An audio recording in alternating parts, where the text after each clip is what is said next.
Real Traders balik lagi ke YouTube channel Traders Family. Ada saya dan ada Pak Tito. Sesuai janji kita mau bahas indikator. Oke. Bapak kan itu udah kasih saya PR ya buat nyari bahan tentang indikator. Waktu itu kan dia sendiri yang bilang ya. Udah lama berarti ya. Udah lama lah. Ini nungguin. Jadi yang bikin videonya lama Excel bukan saya. Ini gara-gara Bang Bil. Orang tiap hari bikin konten. Nyalain orang. Jadi saya sengaja minta Excel kan rekamin parabolik SAR. Iya, parabolik SAR ya udah dapet lah. Ya, kenapa parabolik SAR ini hanya untuk contoh. Parabolik SAR paling mudah untuk pembelajaran. Yap. Ya, kita kembali ke pertanyaannya. Pertanyaannya, bisa nggak sih saya nge-backtest indikator? Bisa. Bisa. Ya dong? Bisa. Hasil backtest dari indikator bagus. Oke nggak kalau saya jalanin? Enggak. Emang bagus banget sih Pak itu hasilnya. Bagus lah, gimana nggak bagus? Oke, sekarang kita parabolik SAR. Parabolik SAR aturannya simple. Selama titiknya ada di atas, kita sell. Ah, iya betul. Titiknya ada di bawah, kita buy. Pokoknya langsung muncul titiknya kita langsung ambil posisi. Itu nanti. Oh. Aturan besarnya dulu, ya kan? Dan di sini kita bisa sama-sama lihat loh dari sepenggal chart ini, titiknya di atas, harga turun. Titiknya di bawah, naik. harga naik. Mudah bukan? Mudah. Nah, gitu. Full margin langsung Pak ini. Orang indah banget kok. Iya, Pak. Sekarang kita lihat apa yang beneran terjadi dong. Oh iya. Taruhlah kita mulai membuat aturan. Kita membuat aturan saat titik pertama kita langsung buy atau langsung sell. Oh, titik pertama pokoknya langsung ambil posisi kayak tadi saya ngomong. Iya. Oke. Karena apa? Karena biar dapat harga di pucuk. Sama biar makin banyak tradingnya. Iya. Iya dong. Udah. Mari kita lihat yang sebenarnya terjadi. Oke, ini ada titik pertama. Ya, titik pertama Ya kan? muncul. Berarti posisi kita langsung sell dong. Ya. Langsung sell. Pertanyaannya sekarang, kita sell di mana? Kalau misalkan di real ya, actualnya ya berarti di harga ini Pak 1914 ini nih. Ya. Ya, langsung tuh. Realnya. Realnya. Iya kan? Tapi saat kita backtest kan kita nggak tahu kapan titik ini pindah. Iya juga. Benar dong? Benar. Sehingga saat kita nge-backtest kita cuma ngeliatnya, oh oke, ini ada candle pertama, titiknya di atas. Logikanya saya akan nge-sell, ya anggaplah di harga pembukaan. Harga opennya. Harga opennya. Benar dong? Karena kita nggak tahu persis loh, kapan itu pindah titiknya. Banget sih ngira-ngira dong. Iya, makanya kan berarti kan ngira-ngira. Iya, Titik pertamanya pertama kali muncul kita nggak tahu kapan, di harga berapa itu nggak tahu. Oke. Oke, prinsip kira-kira. Ya prinsip ya kayaknya di Ya, sini. logikanya kita pakai harga open. Harga opennya anggaplah ini 1915 sekian-sekian Ya, lah. oke. Oke. Sementara realitanya harga yang terjadi titiknya baru pindah di 1914-an. Oke. Kita hitung kasar berarti di sini ada selisih 10 pip loh. Jauh. Ya, 10 pip. 10 pip. Iya kan? Berarti saat backtest 1915. Ah, Saat kita trade beneran 19 1914. 14. Data backtest lebih bagus gak? Ya lebih bagus. Lebih bagus lah orang nge-sell-nya 1915. Sementara realitanya kita nge-sell-nya 1914. Iya dong? Itu kan baru, iya itu juga baru satu transaksi. Satu transaksi. Apa jadinya kalau yang di backtest 100 transaksi? Udah berapa nih profit di data backtestnya? Bagus dong data backtest. Apalagi kalau lama lagi backtestnya Pak. Makin lama makin bagus data backtestnya. Bener kan? Bener. Oke. Nah ini kan satu titik Pak, satu titik muncul kita langsung ambil posisi buy atau sell. Ya bikin dua gitu loh. Oke, Jadi, berarti kan- konfirmasinya tuh double. Berarti kalau titik pertama nggak akurat. Nggak akurat. Sekarang kita pakai titik kedua nih, ilmu-ilmu dadakan ini namanya. Ilmu-ilmu Iya. dadakan. Improvisasi yang sangat-sangat solutif. Kan logikanya masuk Pak. Masuk. Nah, ini titik kedua. Titik kedua kali ini muncul. Oke, harganya belum lari jauh. Belum lari jauh. Sesuai nih, hampir-hampir lah. Gitu. Oke, berarti aturannya kita rubah. Setiap kali titik kedua baru saya mulai sell. Iya. Gitu kan? Oke, kita lihat apa yang sebenarnya terjadi. Jadinya, ini saya mendapati ada nggak sih? Berarti yang agak terakhir kalau dua titik Nih. itu. Ya. Oke, ya kan? Di realitanya, ini titiknya dua nih. Titiknya dua. Iya kan? Berarti langsung sell. Ambil sell. Berarti ambil sell dong? Betul. Oke, saat kita real trade, kita trading beneran, berarti udah langsung masuk posisi sell. Ah. Titiknya dua kok itu. Titik kedua sell kan? Oke. Sementara saat saya backtest, mana titiknya yang kedua? Ketutupan candle pakainya. Loh, enggak, titiknya pindah. Titiknya pindah, ya Bukan, bener. bukan tutupan candle. Ini Pindah, kan titiknya pindah ke bawah kan? Iya. Berarti di data backtestnya trade itu nggak ada. Ya. Iya kan? Iya. Bener nggak sih? Bener. Kita soalnya, udah kejadian chartnya ya, titiknya nggak ada. Otomatis kalau tadi kita pakai aturan titik pertama, selisih 10 pip. Iya kan? Berarti data backtestnya lebih bagus lalu 10 pip. Iya. data backtest yang kedua ini, titik kedua, trade-nya yang nggak ada. Trade yang nggak ada. Trade-nya nggak ada. Karena menurut data backtest-nya, oh ini titiknya baru satu, saya belum buy. Atau saya belum sell. Betul kan? Sementara saat kita menjalankan tradingannya, ini sempat jadi 2 titiknya di sini. Kita masuk posisi sell dong. Udah masuk posisi sell pas realnya ya. Pas realnya. Dan sell kita stop loss. Bayangin, trade yang hilang adalah trade yang loss.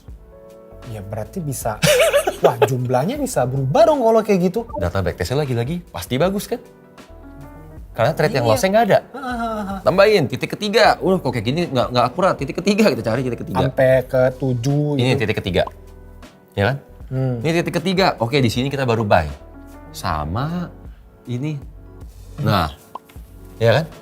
Berarti di data backtest kita, data backtestnya, oh ini titiknya baru 2, saya nggak ada posisi. Kita nggak masuk posisi. Nggak masuk posisi. Sementara actualnya, realnya, saat kita trading beneran, tadi sempat buy loh. Iya. Dan loss. Dan loss. Ya kan? Ini mau sampai titiknya ke-4, ke-5, ke-6, sampai Excel dibilang ke-7. Akan sama gitu. Akan ada satu trade yang hilang. Betul kan? Iya. Dan trade yang hilang ini akan berakibat fatal. Kenapa? Sekarang kita hitung-hitungan. Di data backtest kita, data backtest di sini ya, dan di sini dengan kita bandingkan dengan real trading. Oke? Data backtest kita ceritanya ada 100 kali trade. 100 kali 100 trade. kali trade. Iya kan? Oke. Berdasarkan aturan titik-titik yang tadi. Udah. Dan dari 100 ini anggaplah berapa? 80 profit, 20 loss. Iya kan? Indah sekali. Indah sekali dong. Iya, benar. Probabilitasnya tinggi banget dong. Tapi sebenarnya saat kita menjalankan tradingan ya, berhubung ada titik-titik yang sempat muncul tadi, jumlah trade kita akan lebih loh dari 100. Oh iya. Benar kan? Anggaplah ceritanya biar gampang ngitungnya. Trade yang sebenarnya ada 150. Dan yang lebih parahnya lagi, 50 trade yang hilang ini adalah yang loss. Udah pasti loss kalau kayak gitu. Karena itu semua trade yang loss loh. Iya. Kalikan berapa pips? Kalikan berapa pips sekarang, setiap kali loss? Banyak jadinya lah. Sehingga data backtest-nya berapa profitnya? Oh. Data backtest profitnya nggak kira-kira nih. Ya kira-kira. Begitu ngejalanin, bisa gila. Kok profit saya jauh banget sih? Nggak, ini satu, kita baru bicara profit loh. Kita baru bicara profit secara pips. Kemana lagi akan mempengaruhi? Oke, kalau kita udah ngomong backtest, kita ngomong metode, berarti kan sebenarnya yang akan langsung berubah drastis probabilitas. Probabilitasnya bisa drop parah ketika kita jalanin ya. Jauh. Yang kedua, consecutive loss. Ada trade loss yang hilang dan banyak. Sehingga akan sangat mempengaruhi data consecutive loss. Berarti kalau kayak gitu semua datanya nggak bisa dipakai dong. Ya emang. Makanya kan tadi di awal saya bilang, indikator bisa di-backtest apa enggak? Bisa. Bisa dipakai apa enggak? Enggak. Pertanyaannya kalau bisa ya bisa dipakai. Bisa di-backtest bisa. Backtest bisa. Ya kalau senang menghibur diri ngeliatin data backtest ya silakan. Gitu kan? Oke. Pak, Bapak kan saya kasih saya PR cuma parabolic SAR. Eh, Kan indikator ada banyak banget nih, ya kan? sama semua. Ya dari yang paling teman-teman paling sering pakai moving average. Ada nggak videonya?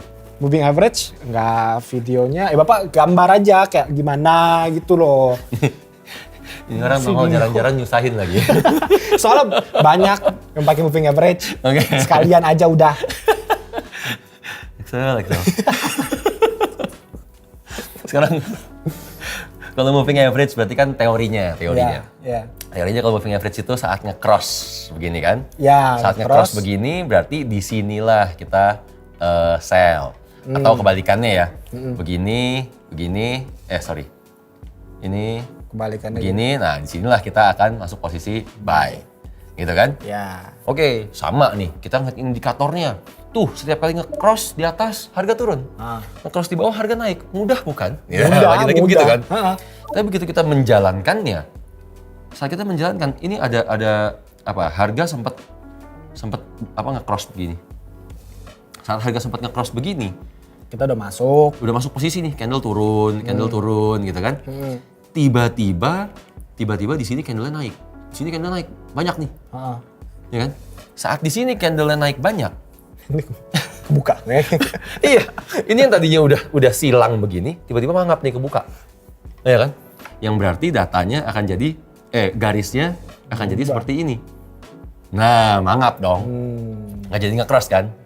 Oke, saat ini nggak jadi nge-cross. Di data backtest, nggak masuk posisi. Nggak masuk posisi. Di trading yang beneran, terlanjur masuk posisi.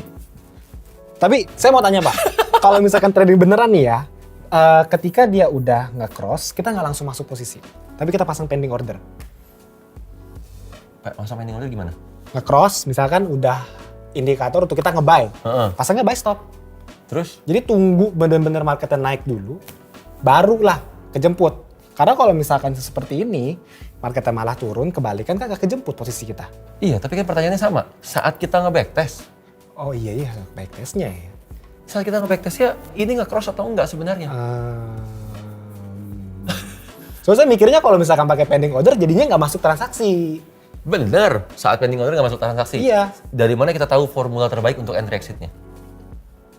Ya kan mikirnya entry dulu Pak, X nanti. Iya. Ini sesat, nggak usah didengerin. Ya. Dia lagi-lagi improvisasi yang sangat-sangat tidak solutif. Oke.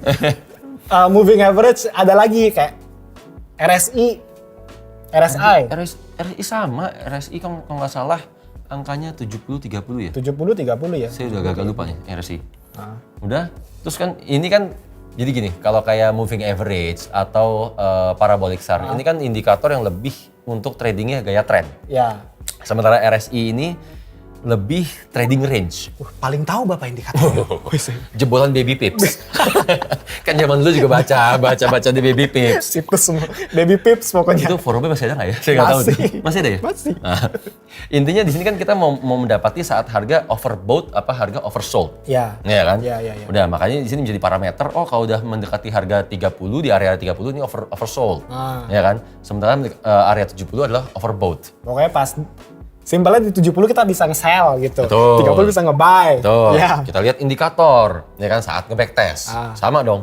Oh, ini bener nih, udah di atas angka 70. Saya masuk posisi sell di sini. Bener kan? Oh, rapi banget. Tapi realitanya saat kita menjalankan tradingannya akan menemukan problem yang sama. Ini udah sempet naik kayak begini. Naik. Ya kan? Sempet naik. Udah tembus di 70. Wah, nggak sabar dong sell.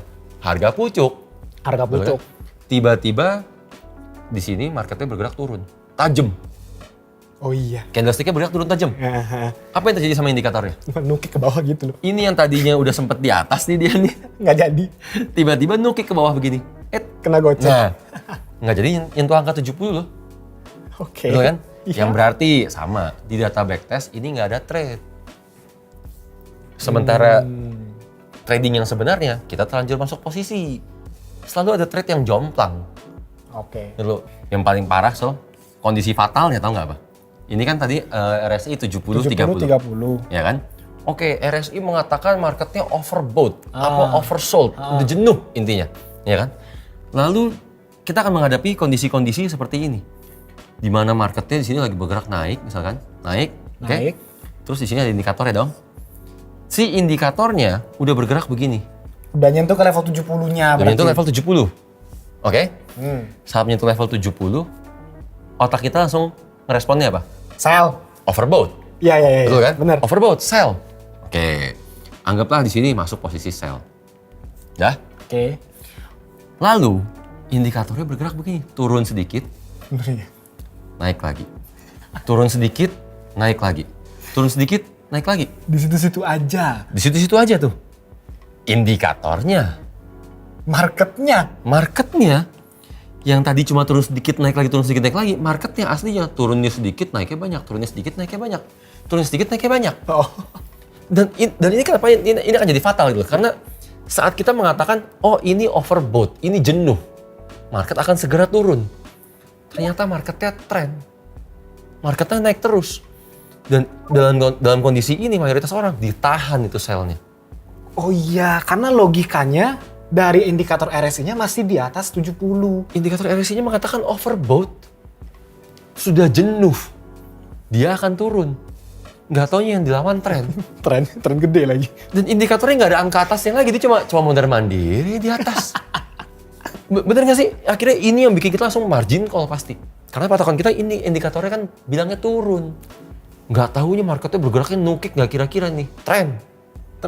gila-gilaan trennya, habis. Oke. Lalu kita bahas indikator apapun, stokastik juga sama. Berarti sama semuanya. Saya paling ingat RSI, soalnya RSI ini yang pertama kali saya ngeliat di market gitu loh. Ketika kita buka MT4 di HP ya, waktu itu di HP kan langsung ada Pak. Emang iya ya? Langsung muncul indikator RSI-nya. Langsung dikasih tahu sama ya pertama kali diajarin. Mungkin. Ini pokoknya kalau 70 lu langsung sell aja. Iya. Kalau 30 langsung nge-buy. Lu lihat ke belakang, bener nggak? Bener. Sekarang gini. Kita oke lah. Kita anggap case close ya. Case close. Bahwa indikator bisa di-backtest apa nggak? Bisa. Bisa digunakan atau nggak? Nggak. Oke, jadi semoga teman-teman udah jangan lagi nge-backtest indikator. Sebenarnya dari video kita yang 2 tahun lalu kalau nggak salah, kita udah wanti-wanti jangan nge-backtest indikator. Iya. Karena hasilnya nggak akan akurat. Oke? Sekarang mari kita bahas dampaknya saat kita menjalankan tradingan benar-benar menggunakan indikator. Menggunakan indikator sebagai patokan, gitu kan? Yang berarti berdasarkan tadi yang kita bahas nih, berarti kan banyak momentum yang nggak semestinya. Ya, betul. Bener kan? Betul. Banyak momentum yang nggak semestinya. Kita terlanjur masuk market. Betul kan? Itu kesalahan apa ya? Atau bukan problem. Masalah fatal yang pertama. Kita jadi kecepatan masuk market. Kecepatan sering kena gocek market juga. Sering kena gitu. gocek Iya market, kan? Kalau iya. misalkan di buy malah turun, di sana malah naik. Itu satu. Kan? Yang kedua, efek yang lebih parah tau nggak apa? Efek yang lebih parah, kita sama-sama tahu bahwa kita mau nungguin titiknya pindah, kayak mau nungguin ini nge-cross, kayak mau nungguin ini nyentuh 30-70, kayak 80-20, kayak artinya cuma satu, kita harus ngeliatin chart secara terus-menerus. Itu artinya, biar kita nggak kehilangan momen. Dan kita sama-sama tahu, kalau kita udah ngeliatin chart secara terus-menerus, apa yang akan terjadi berikutnya? Iya, itu bisa. Saya langsung penasaran banget pengen trading gitu loh. Kalau udah ngeliatin chart terus-menerus, pasti pengennya trading mulu. Kayaknya udah bisa nih masuk nih. Iya. Nah, Itu yang saya rasain persis. itu satu. Yang kedua, jadinya panik, ketakutan. Panik ketakutannya kenapa? Apalagi kalau misalkan pengguna stokastik, pengguna RSI gitu ya. Kan stokastik gini ya, bentuknya kayak apa tuh? Saya nyebutnya kayak benang gini lah. Gitu kan? Ya, kayak naik turun. Bener kan? Market ranging sebenarnya. Ya, emang untuk trading range tadi saya bilang kan stokastik. Udah begini, tapi kita akan mendapati banyak momentum. Candle-nya kadang naiknya sedikit, kadang naiknya banyak. Oh. Betul kan? Kadang naiknya sedikit, kadang naiknya banyak. Tapi sama-sama menyentuh angka 80. Si stokastiknya sama-sama menyentuh angka 80. Si RSI-nya sama-sama menyentuh angka 70. Sementara besaran pipsnya di chart, angkanya beda jauh. Itu ya jomplang banget. Kadang-kadang ada yang kecil kayak Bapak bilang, kadang-kadang ada yang gede pergerakannya. Dan akan bawa dampak kemana? Kita yang tadinya punya posisi buy, anggaplah udah bener. Nyampe nggak ya? Iya. Ke ujung, nyampe nggak ya ini ke 70? Begitu kita tutup duluan ternyata, masih panjang. Saya kecepetan. Bener kan? TP saya kurang jauh. Dirubah dong. Dirubah. Berikutnya, kok market baru bergerak dikit dia nyampe angka 70 indikatornya. Wah, gimana? Jadi bingung. Nggak, bener gak sih? Jadinya kita kayak panik, serba salah melulu, dan akhirnya sedikit-sedikit metodenya kita rubah. Oh iya, berarti nggak heran kalau misalkan orang yang suka pakai indikator, di chartnya indikatornya banyak. Karena kan bisa sampai nggak kelihatan Pak candle-nya. Betul. Ada kadang-kadang yang klien saya, pokoknya itu kalau entry pakai indikator A, kalau exit pakai indikator B, dicampur. Iya kan, biar lebih akurat ceritanya. Iya, biar lebih akurat. Iya sebenarnya gini lah, kita nggak bisa murni menyalahkan indikator. Indikator sebagai alat bantu boleh, tapi jangan jadi patokan utama. Simpelnya gini. Kita kan dalam hidup juga banyak memanfaatkan indikator. Benar dong? Kita tahu dari mana handphone kita baterainya udah mau habis. Oh, Ada indikator. Ada ya. Tapi baterainya habis dulu, apa lampunya habis dulu? Apa gambarnya habis dulu? Benar. Sebenarnya kan handphonenya tahu-tahu mati. Ada indikator bensin. Iya. Kan bensinnya habis dulu, apa indikatornya yang turun dulu? Ya bensinnya pasti habis dulu baru indikatornya nyala sih. Berarti sebenarnya kan indikator hanya alat bantu. Jangan jadi patokan utama gitu loh. Kalau misalkan alat bantu kita tradingnya panjang-panjang banget, oke ini masih boleh saya tahan. Ya silahkan lah. Tapi kita nggak menyarankan karena susah di backtestnya. Bukan itu nggak bisa di backtestnya kan? Iya, sama sekali. jujur ngomong sih nggak bisa. Soalnya saya mau pakai contoh RSI tadi, balik lagi itu, ya saya diajarin amat. Dulu pertama kali trading lah. Mungkin ketemunya langsung oknum ya Pak ya. Diajarinnya pakai RSI. Mayoritas orang juga pertama kali trading ketemunya oknum. Saya juga. Iya. Iya. Biasa dong, ada marketing dari broker. Marketing dari broker, waktu itu apa ya, ditunjukin, di presentasi gitu, nunjukin chart bahwa Forex itu mudah. Membalikan telapak tangan. Iya. Gitu kan? Kok ngomongnya sama ya? Apa Masa mau sih? udah template kali? Mungkin, saya nggak tahu. Cuma kalau saya waktu itu kenanya moving average. Saya tunjukin moving average. Bener-bener pertama kali saya tertarik sama Forex, gara-gara ngerti moving average. Ih, iya ya. Lihat ini, kalau nge-cross di atas, sell. Kalau nge-cross di bawah, buy. Kan? Mudah bukan? Saya persis kata, siapa mau buka account? Langsung pertanyaan itu dong. Iya. Iya, kok gampang banget ya? Gitu, jadi udah standar banget dan namanya kita manusia ya. Manusia kan ketemu sesuatu yang kesannya mudah. Kesannya instan lagi. Instan, gampang. Dan terus abis itu, wah ini duit melulu isinya. Siapa sih nggak mau? Siapa sih nggak lengah? Iya. Sehingga oknum-oknum ini akan selalu memangsa tuh orang-orang awam. Kita kan dulu awam. Bagi orang awam kita ngeliat indikator, oh iya ya, logis. Logis dan bener-bener apa ya, gampang dilihat gitu loh Pak. Soalnya saya bener-bener tertarik karena indikator itu dan ternyata ngomongnya sama template kayak Bapak. Tahu, dan sayangnya setelah itu kita pun pasti larut. Saya larut, selalu juga pernah larut. Saya yakin teman-teman semua pernah larut. Pasti. Larut dalam artian saat kita gagal, kita loss. Kita hanya berpindah dari satu indikator ke indikator yang lain. Satu indikator ke indikator yang lain. Atau dengan menambahkan indikator-indikator yang lain. Iya. Gitu, biar lebih akurat, biar lebih aman. Tanpa kita sadari, inilah yang selalu bikin kita subjektif. Inilah yang selalu bikin kita panik, bikin kita timingnya nggak tepat. Iya. Yang tadi lah semuanya. Lalu kalau misalkan indikator, sebenarnya kan ada banyak banget di luar sana ya Pak ya. Banyak banget. Sampai diperjualbelikan sebenarnya. Oh, apalagi yang indikator custom indikator, dikasih nama lagi. Waduh, nggak habis-habis itu. Nah, gimana menurut Bapak kalau misalkan ada mentor, Oknum mentor. ya jual indikator. Kan lu bilang oknum mentor, ya udah wajar dijual indikator. Soalnya dia bikin indikator kesannya tuh kayak wah banget gitu loh Pak. Balik lagi ya mungkin sama template-nya kayak yang pernah jelasin ke Bapak sama saya ya, tapi itu sama. Ya mungkin waktu itu saya lihat namanya boy siapa gitu lupa. Jadi kesannya dia udah tradingnya udah jago banget, profesional sekali, udah sertifikasi, udah bilangnya saya udah berubah hidupnya dari trading, tapi jual indikator. Aliran sono tuh. Ya kalau misalkan emang dilihat sebelum dia seangkatan sama Ika. Ini Forex atau binary sih dia? Tadinya di sana, di binary, sekarang pindah ke Forex. Tadinya dagang binary, sekarang dagang Forex. Iya. Itulah yang namanya sekali oknum tetap oknum. Makanya. Memang nggak bisa tobat. Sekarang kita mikir yang logis-logis lah. Ini sebenarnya juga pernah kita bahas dalam satu video ya. Indikator bisa menghasilkan uang dengan mudah. Kan? Atau indikator jadikan robot, akhirnya robotnya bisa menghasilkan uang dengan mudah. Iya. Yang intinya dari keduanya adalah ini mesin duit. Gitu kan? Kok mesin duit dijual? Itu aja dulu kita coba pikir. Dan yang akan lebih parah lagi saat mesin duit ini dijualnya murah. Oh iya. Tebak harganya berapa Pak? Iya, standar luar negeri paling 1 juta lah. Luar negeri enggak.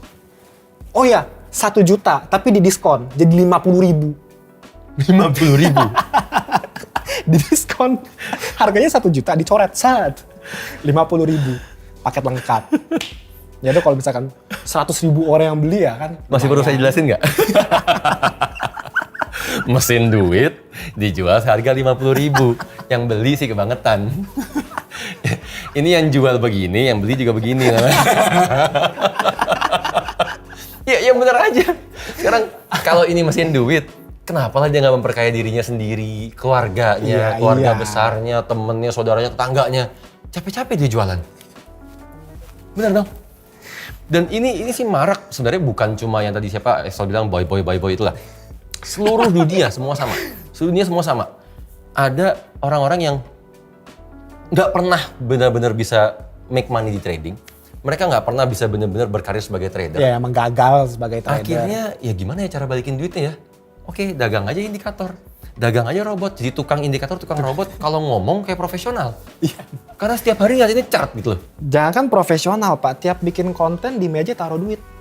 Iya, itu sih bukan profesional kalau itu. Segepok sih, gitu. Ya kalau itu mah jelas oknum lah. Cuma maksudnya poinnya saya mau Jelas sampaikan kan, oknum. itu jelas oknum. Cuma poin yang mau saya sampaikan tuh, mereka ini saat mereka bicara tentang forex, bicara tentang technical, otomatis mereka seakan-akan menguasai. Kenapa? Bayangin aja kerjanya bikin robot, bikin indikator. Oh, menguasai teorinya ya. Semuanya dari A sampai Z hafal semua. Berapa jam yang mereka habiskan untuk ngeliatin chart selama bertahun-tahun? Ya. Gimana itu mereka nggak bisa kayak profesional ngomongnya. Ngomongnya bener-bener kayak profesional, meyakinkan gitu loh. Iya, tapi kok jualan itu aja dulu. Masa mesin duit dijual? Udah intinya mesin duit dijual tuh nggak mungkin. Yang ya lebih parah lagi, kok dibeli? Ya dibeli sih pangsa Ya pasarnya mungkin Udah orang awam pasti. ya, orang awam. Coba baliklah teman-teman. Paling enak trading mandiri. Kenapa? Kita salah, ya udah itu benar kesalahan kita sendiri. Tapi kita profit, bener-bener kita tahu persis gimana cara mengulangnya. Bener. Gitu loh. Mau kaya nggak ada yang instan, nggak mungkin ada yang instan, nggak mungkin ada yang namanya uang mudah. Gitu. Belajar trading mandiri, membuat metode, kita dikasih tahu caranya. Mulai dari polanya, cara manfaatin polanya, dan seterusnya. Oke? Dan kalau misalkan saya mau trading, mau cepet kaya, udah lupain forex, jangan pernah sentuh forex. Nanti malah Saya jadi mau korban. trading, modalnya kurang. Ada TF, kita modalin. Sip, Pak. It's now whenever and change your life. Bye.